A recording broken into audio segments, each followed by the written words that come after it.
If I asked you, Vishen, who are you? I grew up in a very typical Indian home. I had 23 people living under one roof. It was so crowded. You had Asperger's at a higher probability spectrum. It was so hard for me to make friends. I never really dated until I was maybe 22.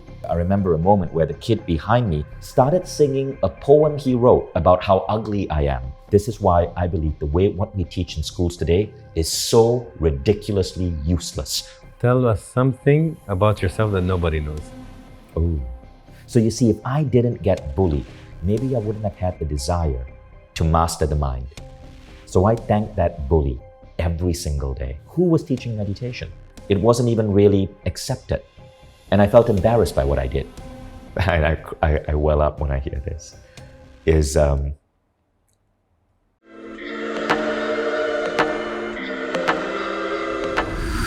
Before you watch this chapter, don't forget to subscribe and hit the bell.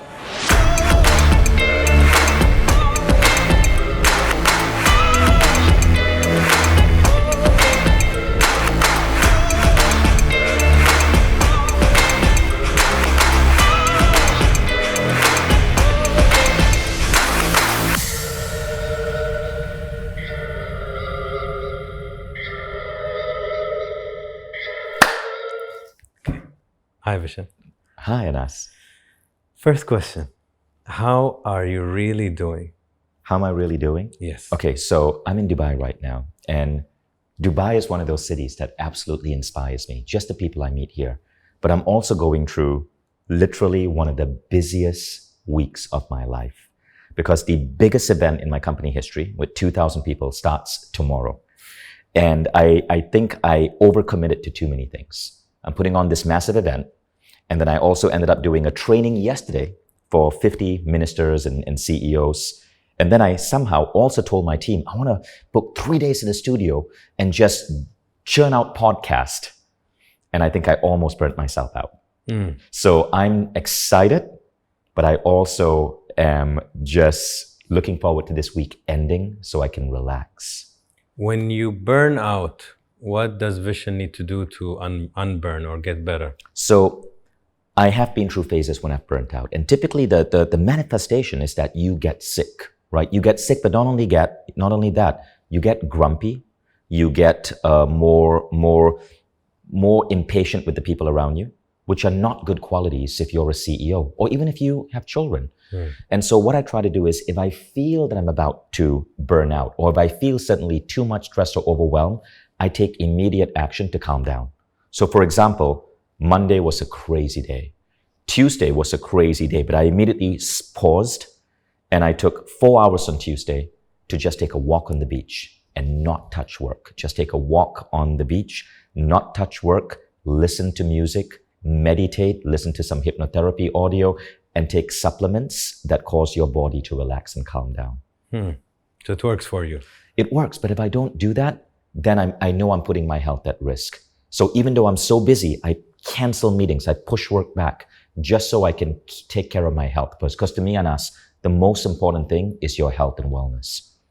If I asked you, Vishen, who are you? That's a very interesting thing. In Hindu culture, which is the culture I'm born in, there's this concept called Dharma. And Dharma is sort of like the mission that your soul or that God gave you. I believe I am a soul with a Dharma that is to help spread enlightened ideas, much like you. Help take wisdom from many different teachers all across the world and help take this wisdom and make this wisdom explode and go viral for the modern age. And I do that through our YouTube channels, through our platform Mindvalley, which has become the biggest mind, body, spirit platform in the world, through all of the authors I work with. I am a distributor of wisdom. That is my Dharma, and that is who I am. And I found, Anas, that this calling is so powerful that if I try to deviate from it, because when I first started, I was teaching meditation and my friends thought I was crazy. I was a Silicon Valley VP who quit a high-paying job because I suddenly felt a calling to teach meditation, which is a form of wisdom. I wasn't making much money. My friends thought I'd gone crazy because back in 2003, who was teaching meditation? It wasn't even really accepted. And I felt embarrassed by what I did. So I did it very quietly. But on the side, I experimented and started other companies, other projects. I'm an engineer, so I wrote code, I wrote new applications. In all of those other projects, it was always an uphill climb. There were always problems with investors, problems with getting the project off the ground, business failure. But with meditation, everything just flowed. Everything was just so easy. But I was so stubborn. I kept telling myself there's no market in teaching spiritual ideas. So for 10 years, I didn't fully concentrate in it. Only in November 2013, I decided I'm going to cut everything else and focus on one thing, Mindvalley. And that's when Mindvalley, over the last 10 years, became the massive platform that it is today. So when you ask me who I am, my dharma is to help spread enlightened ideas. If I give you a white canvas and I ask you to draw what your current mental state is, what would you draw? Oh, I know exactly. It's going to be a yellow circle. Yellow circle. Why? A yellow circle, to me, represents balance. It represents being complete. To me, balance is very important. I'm a CEO of a big company, but at the same time, I'm a father. I'm a friend. I am a human being with a body that has its limitations. I'm a person who goes through a myriad of emotional states. The balance of all of that, the circle, is important. The yellow represents positivity. It represents the sun. It represents brightness. I want to shine a light on powerful ideas. I want to spread brightness. I want to spread joy. Joy is a emotion I associate with yellow. The circle also represents the circle of life. The most important things to me are my two children, Hayden and Eve. They are the most important thing. So even though I have my dharma, when you're a father, your most important thing are your kids. And finally, why is it a circle and why is it empty on the inside, right? Why is it just a yellow line but not a full yellow circle? It's because I'm incomplete. What I mean by that is there's so much more I want to learn. And that's why I see it as a yellow circle, but the inside being hollow. Because there's so much more that I know I want to nourish within myself to learn, to get better at. I'm a perpetual student of the human experience. Vishen, if we go back, how would you describe your childhood? I grew up as a kid in Malaysia. My mom was a Malaysian public school teacher. My dad worked in a department store. I grew up in a very typical Indian home of the 1980s. So it was a lot of people living under one roof. My grandfather had 6 sons. All the sons lived under one roof with their families, with their wives if they were married.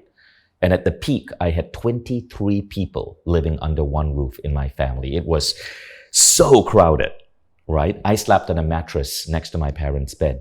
But at the same time, it was a really unique way of living, which you don't see in the world today. I was never alone. I'm an only child, but I had cousins like in the same house as me. I was never alone. And I think that was a really beautiful part about growing up in Malaysia, growing up in that traditional way.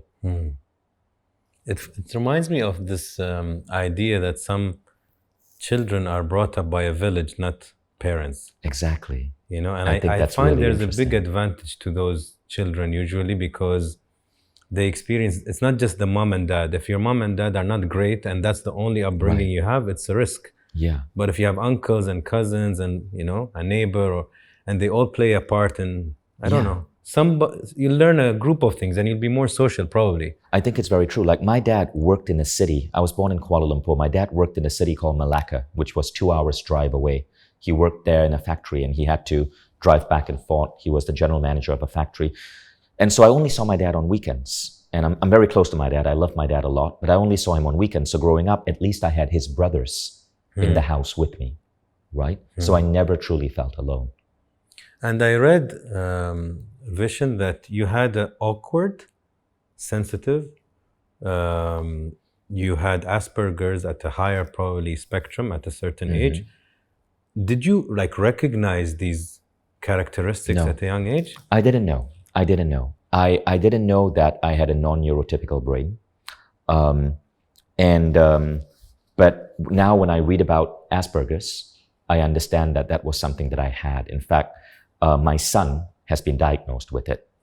Most men over 35 were never diagnosed with it because this diagnosis only started emerging like in the late 1990s. So usually men like me, we discover it when our children are diagnosed. And then we realize, the doctors looking at us realize, oh, you have it too. And that was literally what happened to me. The doctor who was looking at my son said, you know, you have it. And then I read about it.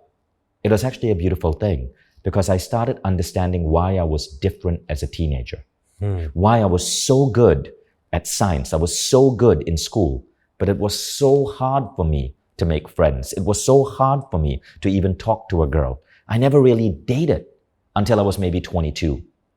A lot of things that teenagers take for granted, like I didn't have. I remember going to high school. I only went out with other kids outside school 5 times. That's like once a year. Because connecting with other kids was not always easy for me. So how was school for you? So school was beautiful because I was an avid learner.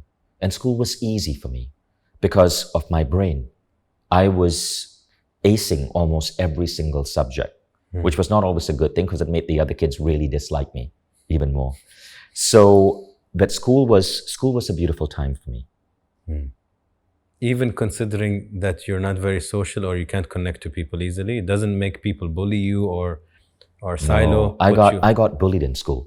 But when I look at why that happens, you know, sometimes life will give you a smashing to make you stronger. Me being bullied in school was a very powerful smashing. Now, why I was bullied was an interesting thing. I had really bad skin. I had acne. So you know how what you believe about yourself becomes true? I remember when I was 13 years old, a pimple appeared on my cheek. And a well-meaning family member, remember I lived in this house with 23 people, a well-meaning family member said, oh, you have pimples, and you're 13, you're a teenager, watch, you're going to get more and more and more and more and more of these pimples. It's going to be all over your face. Now that isn't necessarily true, right? Not all teenagers get pimples. But because I was young and this person was an adult, I believed this person. And before you know it, I had the worst case of acne. I remember my mom taking me to dermatologists, getting injections in my face. Nothing would make it go away. My face was constantly like covered in acne. That caused me confidence issues. But the worst part was the bullying. Standing in the lunch line, waiting at the cafeteria, I remember a moment where the kid behind me started singing a poem he wrote about how ugly I am, calling me Mr. Pimple Face. And all the other kids laughing at that. And it was just horrendous. But it led me to a really interesting discovery. So, because I didn't have friends and I grew up in a developing country, there was no internet. There were only 3 television channels, maybe only 3 or 4 American TV shows a day. But what I had to do to occupy my time was I would browse my father's bookshelf and just read the books that my dad had. My dad never went to university, but my dad self-educated himself. He bought books by personal growth legends by Jose Silva, Bob Proctor, Wayne Dyer. And at the age of 14, I started picking up these books. And I find this one book called Silva Mind Control.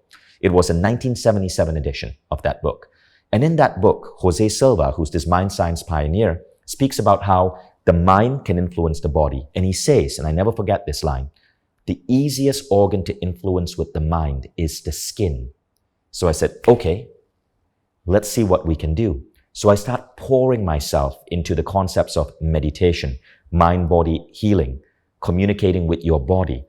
And using the Silva method, so Jose Silva pioneered this thing called imagery therapy, where you visualize your body healing. I had pimples for 5 years.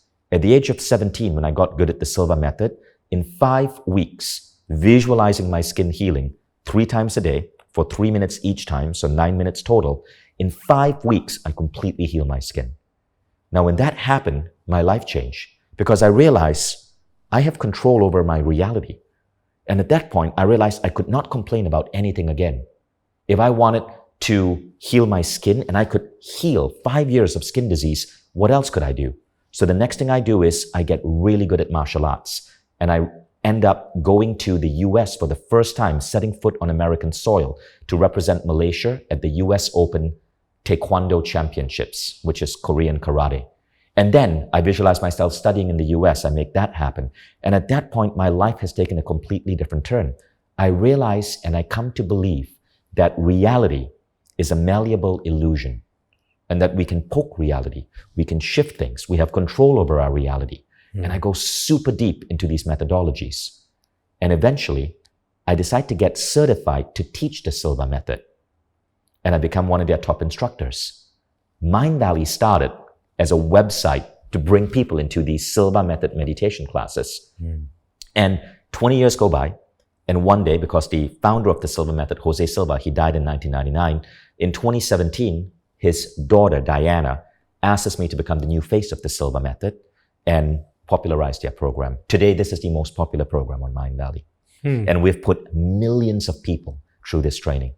So you see, if I didn't get bullied, if that kid in that lunch line didn't end up singing and writing that horrible song about how ugly I was, if that didn't cause me to cry and to feel so miserable, maybe I wouldn't have had the desire to master the mind. Maybe Mindvalley wouldn't have started. Maybe 1 million people wouldn't have gone through the Silva method. So I thank that bully every single day. How interesting. I know you also have your opinions on the schooling system. Yeah. Why do you think it doesn't work? Well, it's not that it doesn't work. It's just that it is highly ineffective at how it works. Okay, so let me give you an example. When I think about the things that truly changed my life, it wasn't that I know the amount of rainfall that Africa gets in a given year, or that I know the history of the Napoleonic Wars. That's knowledge. Knowledge today you can get on your smartphone because all of us walk around with basically the collective knowledge of humanity in our pockets. Yet schools waste an inordinate amount of time getting students to cram and understand this knowledge, often memorize this knowledge. I remember going to a top-tier British private school in Malaysia, geography class. The teacher would make us cram. She would write down these geography notes on a blackboard and we had to copy it by hand. The teacher wasn't even saying anything. The idea was that if you copy these notes into your book, it will sink into your head. What use is that? Now, I was a top geography student. I was a top history student. But the reason I was a top history student and geography student is because I didn't value that knowledge. I valued the knowledge of personal growth. Now, let me explain what this means. I mentioned my dad's bookshelf. There was another book that was on my dad's bookshelf called How to Develop a Superpower Memory by Harry Lorraine. I read that book. I remember as a 12-year-old going on a trip to Europe with my father, carrying that book with me, doing the memory exercises. I got so good that eventually I could simply memorize the geography textbook and memorize the history textbook. You could open up to any page 54, and say, summarize page 54, and I would know. I wasn't born with a genius mind, but I trained my memory because of that book. Now, schools, though, didn't teach me that. Schools were making me cram on history and geography. Why didn't the school just take one darn semester and teach the kids memory hacking? Teach the kids how to train their memory. No kid would ever feel stupid again, but schools don't, because schools waste our children's attention on the wrong thing. Why didn't the school teach me the Silva method so that as a 13-year-old, I could learn that I have mastery over my body? Why didn't the school teach me how to develop a superpower memory? By the way, the number 2 program in Mindvalley today is Superbrain by Jim Quick. We teach people how to develop a superpower memory. Again, all the lessons of my teenagehood pop back into my adulthood. So I started with my super memory. I remember scoring the top grades in 9 out of 12 subjects when I was 14 years old. And school was never an issue again. But now I spent that extra time because I didn't have to cram for exams. I didn't have it took me so much faster time to do my homework. I spent that extra time studying meditation, studying exercise so I could become a martial arts champion, studying memory, studying emotional mastery, studying confidence. I remember reading books. So I couldn't make friends. I read the book How to Win Friends and Influence People by Napoleon Hill. I read that book 8 times. And when I was 17, not only had I figured out how to make friends, but I was voted student council president. And that leadership skill helped me become a CEO today. Again, schools never taught it to me. My best education was browsing my father's bookshelf and reading these books for maybe an hour a day before going to sleep as a teenager. This is why I believe what we teach in schools today is so ridiculously useless. Why are we not teaching Jose Silva's work, or Wayne Dyer, or Bob Proctor? Why are we not teaching wealth mindset, or abundance mindset, or meditation, or emotional mastery, or how to create friendships, or networking, or even things such as how to start and launch your own company? We teach the most useless things in school because school was designed in an age before the smartphone.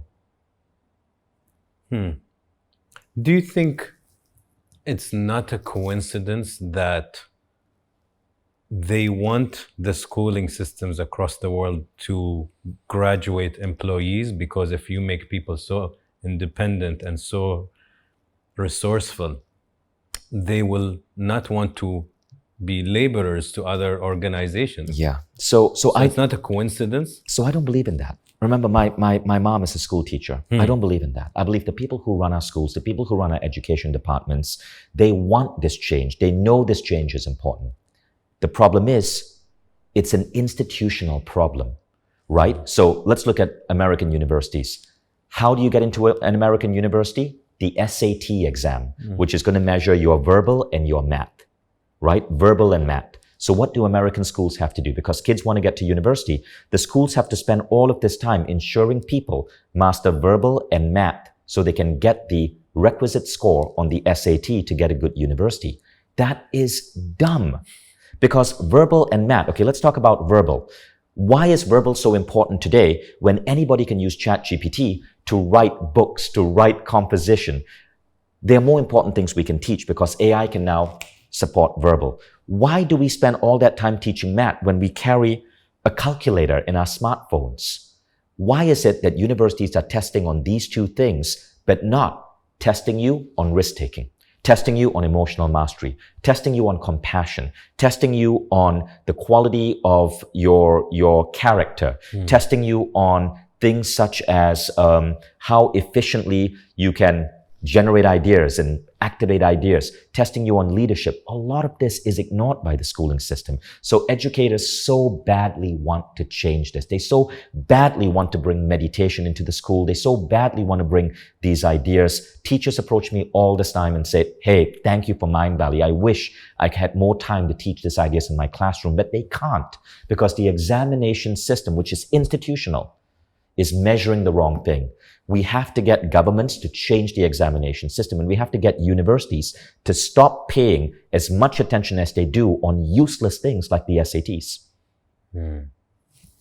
I read a few days ago an interesting book by Napoleon also. And by Napoleon Hill? Yeah, and he talked about the difference between schooling and education. Right. There's a major difference. If somebody goes to school, it doesn't mean they're necessarily educated. Right. They went to school. Like you said, they got a good score because they memorized something. They left, but they're not educated individuals.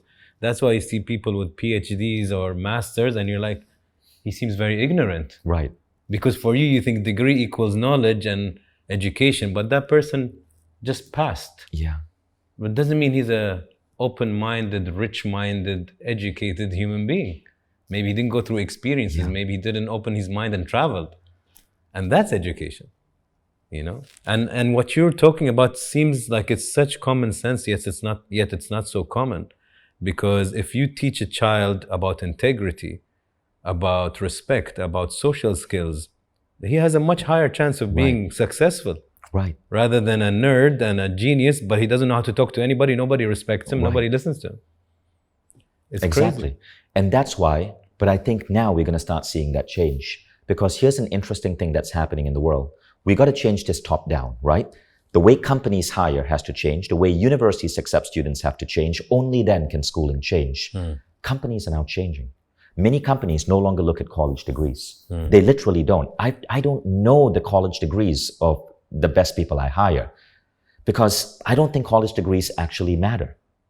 And then the second thing is universities are changing their application process because of ChatGPT.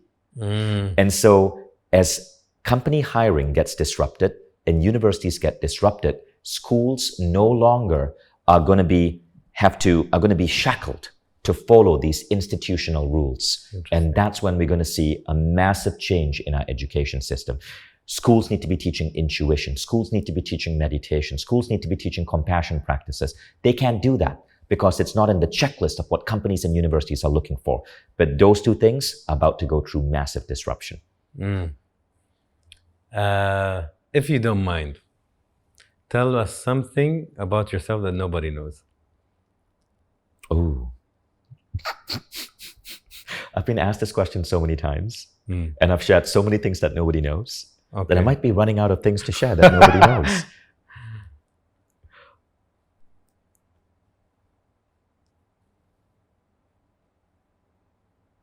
Okay, so one of the things that I do and that I believe is very important to my life is energy. So the Chinese have this practices like Qigong, where they move energy. I've started training with Qigong masters, training with other teachers and spiritual teachers who work with energy.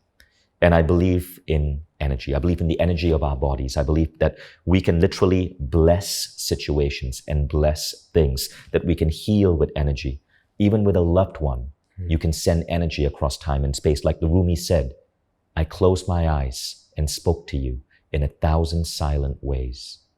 I believe that we can influence the energy of the people around us. You can influence the energy of your lover. You can connect energetically with your child. I don't believe this is woo-woo, because now science is starting to show this is real. For example, there were studies done by Dr. William Broad at the San Antonio Mind Science Center. And he would take two people like you and me, except we'd be in different rooms. One would be a receiver, and receivers would be hooked up to 19 different machines that measured brain frequency, your heartbeat, your galvanic skin response. And then the senders at a specific time, like 1:53 p.m. would be told, think of the receiver and send them positive thoughts. At that exact time, the machines would show something changing in the body. We can influence. Energy is real. Now, as I started believing more in this, what I found is that I seem to get luckier in life. Good things happen. Blessings happen every single day. Like my life operates with beautiful coincidences, with synchronicities. If I'm sitting down in front of someone, or if I'm hosting an event, people often come up to me and say, wow, I'm feeling so good here. But what they don't know is before I walked in that room to host this event, I imagined that I can beam the right energy into the room and fill that room with energy. And I'm actually doing subtle Qigong practices to do that. And I'm filling the room with the energy of compassion, or the energy of connectedness, or the energy of heart and compassion. When I go into a project or a business meeting, I attempt to influence in a positive way the energy of the room. And so this is a secret of how I live my life. When I wake up in the morning, I don't just do the 6-phase meditation. I then do energy practices. Okay. Why do you do what you do? Why do I do what I do? I feel it's my dharma. So the idea of helping take great wisdom and get it out to the world is the mission that I believe God or the universe has given me. And as long as I'm on that mission, magic happens. I cannot believe my luck. I cannot believe the opportunities that come to me. As long as I stay on that mission. If I try to deviate, if I say, hey, I'm going to go and dabble and create this company doing this particular stuff with AI, boom, it collapses. But if I stay on that mission, everything is so easy. It is inevitable, absolutely inevitable, that Mindvalley is going to be one of the greatest education companies in the world. Because look at how broken schooling is. And that's the eventual goal. To change the lives of 1 billion people. Right? And why I say 1 billion? Because 10, 20 years from now, our global population is going to be 10 billion. 1 billion is 10% of that. And I believe if you change the consciousness of 10% of a population, they will influence the consciousness of everyone else. And so our goal is change the lives of 1 billion people. Right now we're at 20 million. So we have a long way to go. But that's what we're going to attempt to do over the next 20 years. Okay, Vishen, this journey or where you are today, even the person that's sitting in front of me, is not a journey which social media will show as a shortcut. Social media will show it was a shortcut. They'll think you just quickly reached Right. here, right? But I'm sure it wasn't a simple journey. Like how was that journey? Were you always in balance? Were you No. struggling? Were you broke? What, if you can tell me that timeline till you sitting here? Okay. When I first started, it was quitting my job to become a meditation teacher. That was 2003. Immediately, that was a dip because all of a sudden, I'm not earning as much money as I was earning before. And to make matters worse, that year, I got added to the Muslim watch list in the United States. I'd lived in America for 9 years, but after September 11, this law came into effect where men who were born in Muslim countries, and I was born in Malaysia. I grew up in a Hindu family, but they don't really care. I had a Malaysian passport. What happened was all of a sudden I'm on this watch list and life became horrible. I couldn't get on a plane without a 2-hour interview. Coming off a plane, 2 hours in interrogation before they let you claim your luggage and go. Worse, every 4 weeks, I had to report to the police every 4 weeks for fingerprinting, for a mugshot, and to give them my credit card so they could see all my purchases. Why the hell was I there?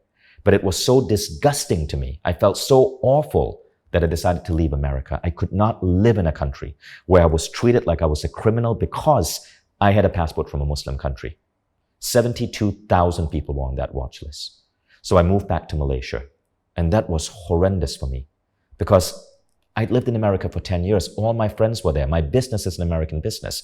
I had to go back to my home country and start from scratch. So it was not a good journey. From 2000, now that special registration watch list, when Obama was elected, he ruled it unconstitutional. And so in 2008, that part of American history was demolished. When Trump tried to bring it back in 2016, there were protests all across America and Trump couldn't bring it back, thank God, right? But now from 2003 to 2008, I'm in Malaysia and I'm miserable, I'm bored, I'm trying to get the company off the ground and it's not going anywhere.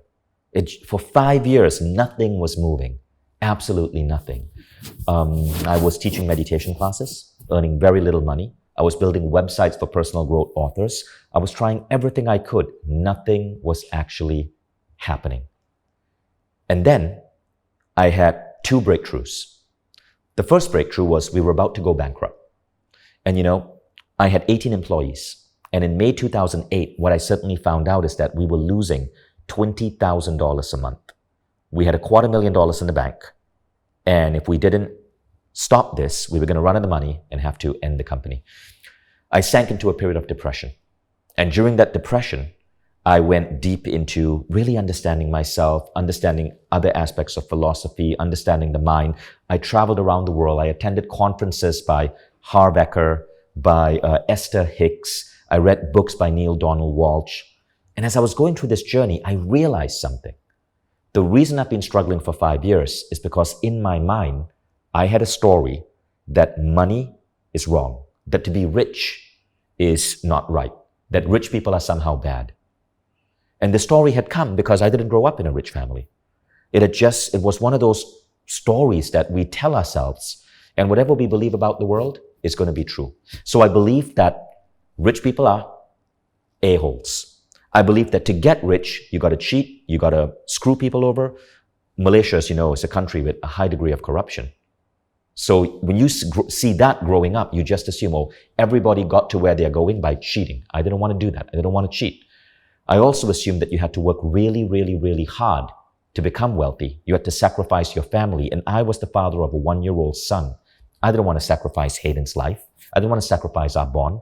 So I cut down on my working hours. When I realized that all of this was nonsense I was telling myself in my head.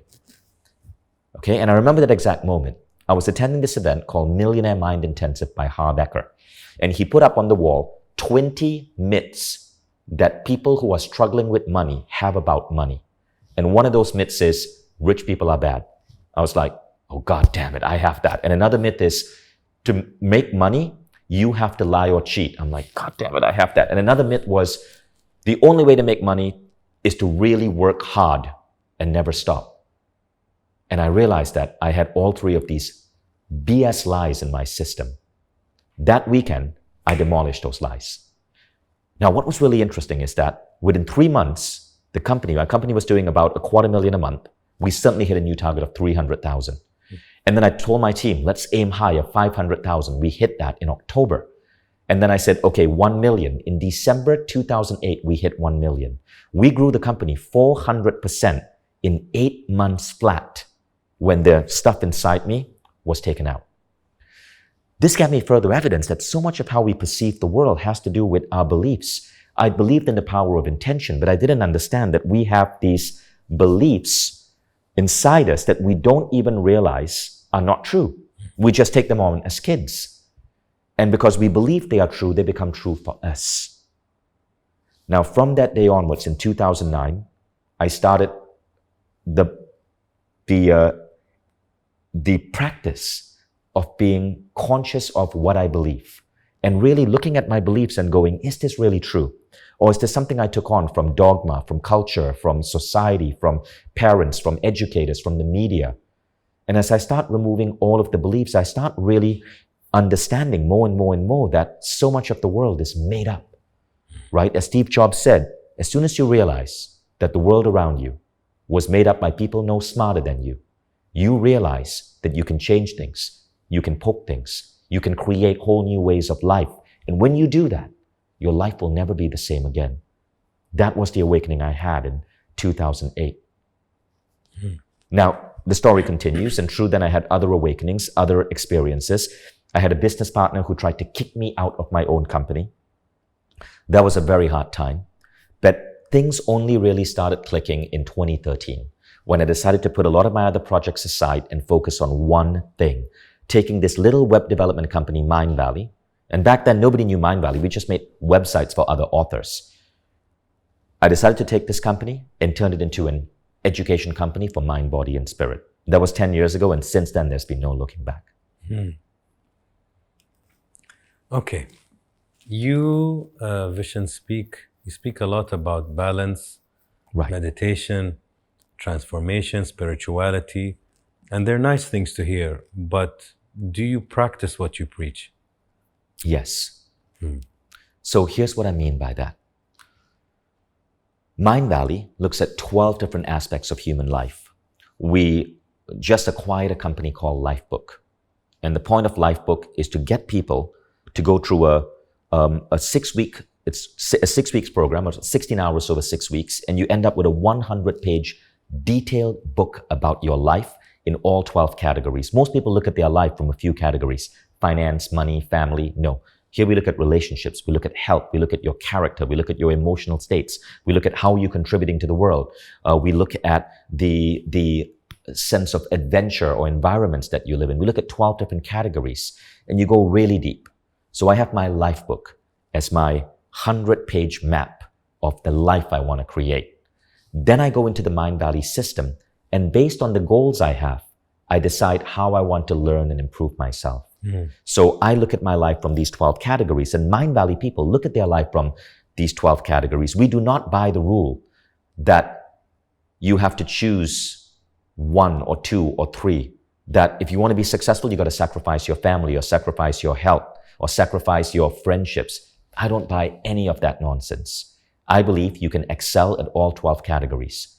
But then you got to be smart. You got to know the right protocol, the right aspects to bring in, the right things to do and what not to do so that you excel. So I'm constantly a student of the human experience, trying to understand the best exercise routines, the best ways to be a father to my children, the best ways to be a good person, the best ways to be a good leader and CEO, constantly studying. Maybe for about an hour every single day, and then putting these things in practice in my life, using my company as a way to experiment with new practices, using my family, my health, my mindset to experiment with new beliefs and practices. I'm constantly guinea pigging myself, and that's how I try to seek balance. I know also you interviewed some interesting, successful people. If I'm not mistaken, Elon Musk, Richard Branson, am I correct? What for you stood out in successful people like them? Well, everyone that I met who is successful has a different recipe to get there. But to me, truly successful people are not people who are necessarily a billionaire or have this massive company. It's not about wealth. Truly successful people to me are people who are happy and balanced. That was my next question. What does success mean to you? Yeah, it's happy and balanced. Happy, that means you are happy with where your life is right now. Balance, that means your life is balanced. You're not making sacrifices. You're getting good sleep. You're working on something exciting. You are earning great money. You are good to the people around you. You are a great parent or a great child. If you're under 21, you are balanced in how you approach life. Now, there's more, of course. I think if you are ambitious and you're working on something exciting that can benefit humanity, that's also great. That elevates your level of success. But ultimately, it's happiness and balance. That is success. For many of us, that is what we want out of life. But many people don't get there. So many people might become a multi-millionaire, but at the expense of their health, their mental health, their relationships. And that's what I think we need to avoid. Absolutely agree. What does love mean to you? Love? So love for me is an energy. Remember I told you about how I practice working with energy? The ultimate energy is love. And love as an energy means that you do not do things that would hurt other people. But there are different degrees of love.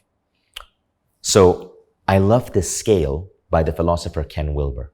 He talks about how human consciousness can be egocentric, ethnocentric, world-centric, or cosmocentric. So egocentric is where it's all about yourself. You find egocentric consciousness in prisons, in gangs. You will stab another person for yourself to survive. Ethnocentric is 70% of the world, according to Ken Wilber. Ethnocentric means I'm kind, I'm compassionate, I'll be nice to you, but I'm mostly nice and kind to people who look like me, people who share my religion, people who are within my borders, those other people, the refugees, the people who look strange. No, let's keep them out. Let's build a wall. That's ethnocentric. Ethnocentric is, it gives countries identity, but from a global perspective, doesn't really serve us. Ethnocentric means you can fall prey to politicians who make you hate on other people, who make you distrust people who are different, who talk about building walls. Ethnocentric consciousness is why I was on the Muslim watch list. Then there's a level above that, world-centric. World-centric consciousness is an aspect of love where you truly love all human beings. Now that's good. And that's almost, Ken Wilber says, like 28%, 27% of the world. But at the top 2% is cosmocentric. And cosmocentric is where I think we need to aspire to. And the human species is moving there. The human species is becoming more and more loving, by the way. Every generation has a greater capacity for love than the generation past. Cosmocentric is this. You don't just love all human beings, you love all life. You care deeply about the environment. You care about the oceans. You care about plants, about animals, but you also care about the generations which are yet to be born. You do not want to make the world worse off for the next generation. The good news is our children and our children's children's children are becoming more and more and more cosmocentric. You look at the statistics all around the world. It is fascinating what's going on. In 1991, I read a report that said 54% of Americans thought it was wrong for a mixed marriage to occur. Can you believe that in 1991? By 2011, that number had dropped to 4%. In 2 decades, the number of people who were against mixed marriages just plummeted. You look at this, in 1963 or so, Sammy Davis Jr., the musician, was banned from performing in the White House by by John F. Kennedy. Why? Because Sammy Davis Jr., a black musician, had the gall to have a white wife, and it was not allowed. How dare a black man marry a white lady? He was uninvited from the White House. A mere 50 years later, in 2013, Barack Obama, the son of a white woman and a black man, is the president of the United States, sitting in that White House. In 1963, those people would never have predicted Obama. Now, another example, 1941, Europe. Do you think the British, the French, the Germans, who were all at war, would believe that in 1991, the borders of Europe would be erased, and a Frenchman could walk into the border into Germany without even getting his passport checked and just choose to live there and work there? Likewise, Germans into France, likewise, Brits into Germany and France, that the Soviet Union, who they were also fighting, was going to collapse. We cannot predict how fast humanity is changing 50 years out because we fail to understand that our children are way beyond us. Our children are so much more advanced. And so we look at human consciousness based on our generation, forgetting that in 50 years, things can change so rapidly. So, 50 years from now, what is the world going to look like? And I believe the world is going to be very different. It's going to be extremely cosmocentric. I believe 50 years from now, you want to hear some predictions? 50 years from now, we're going to see more things like the European Union. We're going to see like a union of countries in North Africa and the Middle East, a union of Africa, a union of North America. The borders between Mexico, the US, and Canada will disappear, just like the borders between European countries are disappearing. Britain will likely rejoin the EU. Russia will be at peace with Ukraine, and Russia might even be part of the European Union. Turkey certainly will be part of the European Union. People are going to be traveling across the world. There's going to be more mixed marriages. There's going to be more families with mixed religions. We are going to be literally a different species, operating more like an Earth Federation. And war will be completely, virtually wiped out. So this is what makes me so excited about the way humanity is going. But if you think about it right now, it sounds so impossible. But it also sounded impossible to Sammy Davis Jr. in 1963. It also sounded impossible to the average French or German in 1941. Mm-hmm. And look what changed in 50 years. I like listening to you. But I'll take the love thing and I'll ask a personal one, because I'm also interested in you. You were married for a good number of years. Yes. 18, right? Me and Christina were dating. Christina was my former wife. We're still very close friends. We have 2 children together. We started dating in 2000, got married in 2003, and we decided to consciously uncouple in 2019. Okay. So what did Vishen learn about Vishen after that relationship? One of the things I learned is that relationships are not about forever and happily ever after.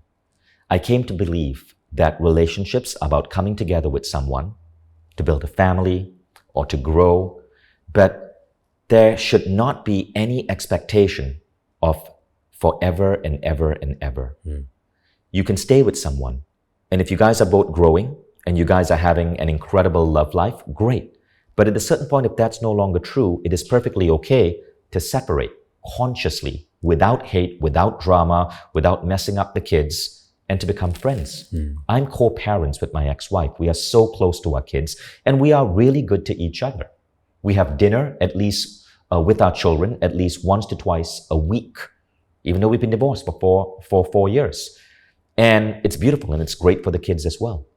But we stayed together for a good 18 years because she grew up in Estonian Russian culture. I grew up in Indian culture. And in these cultures, divorce is considered the ultimate failure. But it shouldn't be. I no longer believe in happily ever after. In fact, that whole idea was invented in Venice in the 17th century. Men and women didn't come together for love. They came together for property engagements. Property like companies coming, families coming together to put property together. And so I think if you're in a relationship with someone, that's okay. Love them, be good to them, be honest with them, don't cheat, be with them. But at a certain point, if you feel that the relationship is no longer letting you grow, it's okay to part ways as friends. And you still love the person, but you love them in a different way. Just like I truly love the mother of my children, but in a different way. Nice. If you could have dinner with any 3 people, you probably know this question, right? Dead or alive, but everybody understands the same language, hypothetically. Right. Which 3 people would you want at dinner with you? Okay, so first Elon Musk. Okay, because I care a lot about Elon. His mother has a program that's coming up in Mindvalley, and I know the Musk family history, and I want to make sure he's okay because he went through a really tumultuous 2022. I'd like to have dinner with him because I want to see how I can support him. I think the work he's doing is really important to the world. And I hope that he is healthy and he's in great mental health and he's taking care of himself because Elon's an important guy. Second one is Barack Obama, because I really respect him as a leader. And I'd like to understand from Barack Obama, what are his visions for how humanity should be operating as a united species? Because I need to engineer some of these philosophies into Mindvalley. The right philosophies of leadership, of compassion, and I love Obama's worldview because he unified people. When he was the president of America, he did his best to bring people together. I remember him on Iranian New Year, recording a greeting to the people of Iran. And that's so beautiful. And these values, Obama was a true cosmocentric leader. I want to understand how we can take these cosmocentric ideas and permeate the global education system. Now, the third person that I would like to be able to sit down with, if he was still alive, is Nelson Mandela. And actually, I was so honored because here in Dubai, I recently gave a speech and Mandela's widow, Graca Michal, was in the audience and she came up to me and we had the most beautiful connection. But Mandela inspired me to be an educator with his quote, "If you want to change the world, change education." Or rather, the quote was, "Education is the most powerful tool you can use to change the world." I want to understand from Mandela, okay, what do we need to change about education so that we can create a better, more united species of human beings that are operating at the cosmocentric level? These three people I want to sit down with dinner at, not because I believe that they are so amazing and I want to be in their presence. No. I want to frickin' work with them. I want to support their ideas and their mission because God gave me this amazing platform called Mindvalley. And I want to take these powerful ideas to 1 billion people. So I want to collaborate with them because I believe these three people have to put their philosophies are so important for humanity's future. Would you say you're obsessed about Mindvalley? Obsession is good. Obsession is only not good if you have a singular obsession. I'm obsessed about Mindvalley, but you know what else I'm obsessed about? I'm obsessed about my kids having a really happy childhood. I'm obsessed about making my body fitter and healthier every year I age. I'm obsessed about traveling and tasting the food and the culture of different countries. I'm obsessed about bringing my friends together in the most beautiful social gatherings. I have multiple obsessions, and all of us should. Singular obsessions. The human experience is too wide and varied and beautiful to just be obsessed with one thing. If, Vishen, you could teach a child only one lesson, what lesson would it be? The most important thing for me when it comes to kids, okay? The most important lesson is that love is an energy that they can channel from beyond. So here when you say child, I don't know if you're talking about my child or you're talking about if I was a teacher and I was speaking to a classroom. So let's take the more challenging one. Everyone. Any child. Love. Love is an energy that, so not every child is going to have the advantages of having parents who truly love them. The sad reality of the world is not every child grows up in a good family. There's so many kids out there who are abused, who are in horrible situations, and we feel for them. The most important thing I think a child needs to understand is that they are not just their physical body. They're plugged into something deeper, and that deeper thing, call it God, call it the universe, loves them. And they can ask for this love, and they can feel this love, and they can channel this love in their heart. And when they feel and channel this love, their job is to understand that they don't need to demand love from someone else. They are good, they are beautiful, they are God's children. They can take this love and they can spread it to other human beings in all life. Love is that energy. That's why in my meditation approach, the 6-phase meditation, we start with a protocol for elevating compassion. You literally feel love coming down from you from above, and you feel that love in your heart, and then you channel that love to all of life. I believe if children learn this, they become stronger versions of themselves. They feel safer. They start to understand and believe that they live in a benevolent universe, not a life that wants to hit them down, but a universe where they are blessed, where they are watched over, even if they happen to have parents who are not at the level that they deserve. And what are you afraid of? Me? The biggest thing I'm afraid of is dying too soon and not being able to see my grandchildren. That thing. I don't fear death. I believe in the beyond. I believe that our souls experience heaven and that our souls will get a chance to choose to come back in any type of incarnation we desire. I believe in heaven and I believe in reincarnation. I do not fear death. What I do fear is not being able to be in my physical body and see my grandchildren, because I'm really looking forward to that. Best moment in your life so far? Oh, that's easy. That is easy. The best moments in my life, and I well up when I hear this, is my daughter being born. We had a miscarriage. That was the worst moment of my life, was a miscarriage when my former wife, we lost a baby in 12 weeks. And it was horrible on us. I was supposed to be doing a show like this. And we had just come back from the hospital and we found out that we had lost a baby, and I got on the show and I broke down. We had to cancel the entire shoot. And then we didn't know if we would ever be able to conceive again. And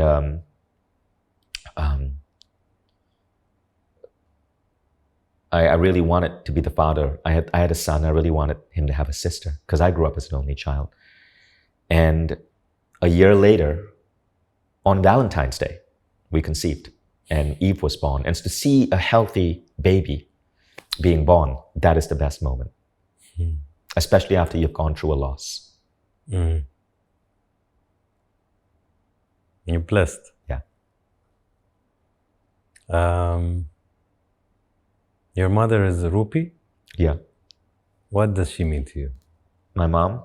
So, my mom and dad, I believe God gave me the mom and dad I have. They were amazing parents, but so much of who I am is because of how they raised me. I became an entrepreneur because I saw my dad go from working in a department store to starting his own company when I was 13. And I saw how hard it was for him, right? I worked with him in his warehouse. He was shipping clothes in mass. I worked with him in his warehouse, like hauling boxes onto trucks. But he showed me that you can start your own business. You don't have to work for someone. So my entire life, I've been an entrepreneur. I became an educator because my mom was a school teacher. And I saw how much she loved her job and the impact she could have on Malaysian school children. She was the best English school teacher in Malaysia. And so those two things combined made me an edupreneur, an educator entrepreneur. So I think I had the perfect parents for the life I led. And Christina, in one word? Christina?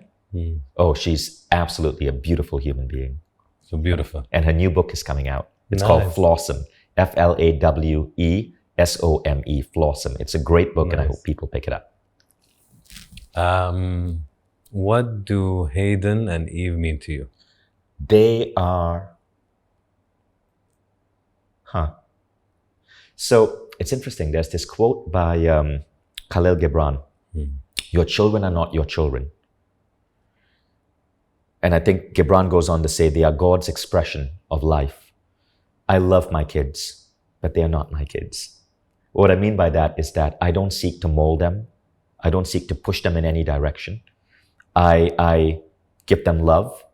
I ensure that they have the right healthy beliefs. They know that they are loved. They understand kindness. They understand the importance of hard work. They understand that they have a whole world that they can explore. But I let them decide how they want to live life and what they want to do. I'll give you an example. The school holidays officially start tomorrow. So my kids have flown down to Dubai to meet me. And after this, we're going on holiday. And they get to choose where they want to go. So they chose Saudi Arabia because they've never been to Saudi Arabia. So they choose the holiday. They choose what they want to learn. My son is learning his 6th language and learning to fly a plane and learning the electric guitar and the saxophone. I would have loved him to learn martial arts because I'm into martial arts, but no, I do not get to impose that on him because he is not my children. He is God's child, right? And so I approach parenting from a very different way. I do not believe in imposing anything on my kids. If they get an F at school, I don't care because I don't care about, the grades don't mean anything anyway. I just want them to live their best lives as balanced human beings as possible. Remember what we spoke about? Balance and happiness. That's what I care for them.